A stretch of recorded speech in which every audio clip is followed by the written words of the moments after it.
Is Evan Turner right? Are the Celtics all set at center? I'm Sierra Goodwill here with Josue Pavone. A lot of talk has been around this team before beginning of the season.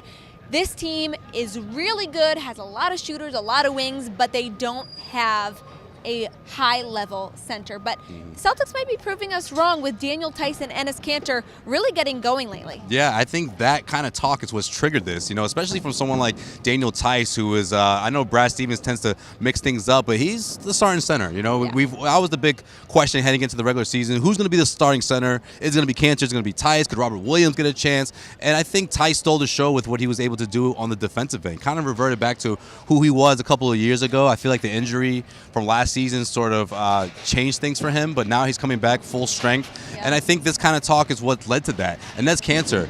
We talk about someone who, one of the bigger free agent signings for the Celtics during the offseason, and all of a sudden, the first couple of months of the season, he was barely cracking in anywhere near 20 minutes a game. I think Enes Kanter knew if he wants to play more consistent minutes and wants to really be on the floor down the stretch at the end of the game, that it's going to have to be what's done on the defensive end, not necessarily on the offensive end or what he does for the glass. He does grab rebounds at a high level for this Celtics team, but what he does defensively will make all the difference, and that's what's ultimately kept him on the floor, and that was certainly the case against the Hawks. Theis and Kanter, really good compliments for each other. You mentioned because Theis obviously proving himself defensively, and Kanter's known for offensive rebounding. Absolutely.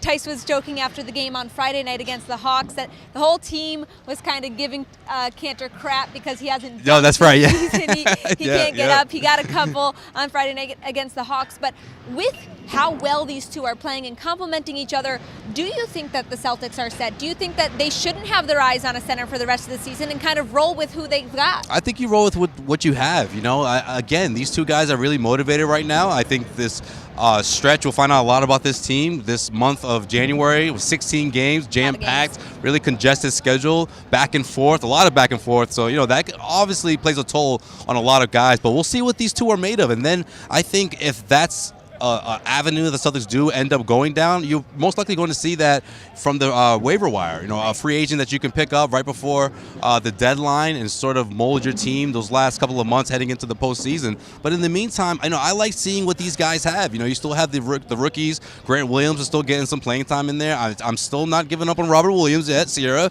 I know we've talked about him a couple of times. I tend to be the only one that brings him up, but that's okay. I'm not giving up on him. I don't think he's going to come in here and he's got potential, but he's got potential, when he can't stay on the floor. Exactly, and I think that's sort of the question that Brad Stevens has to answer before he makes that next step into looking into making a trade. And a lot of these big names that are involved out there, they're not going to be cheap. You have to match contracts in this league, Sierra. It's fun to fantasize about this big center that you could put in the mix there, and of course, the Celtics do have someone like Gordon Hayward that you could put into a trade to match salaries. But moving forward, someone like Andre Drummond, I just feel like with the amount of money that he makes, it really, really complicates things for a franchise that's looking to lock in a franchise player and Jason Tatum. And we don't know what's going to happen with Gordon Hayward. Does he opt in? Does he opt out?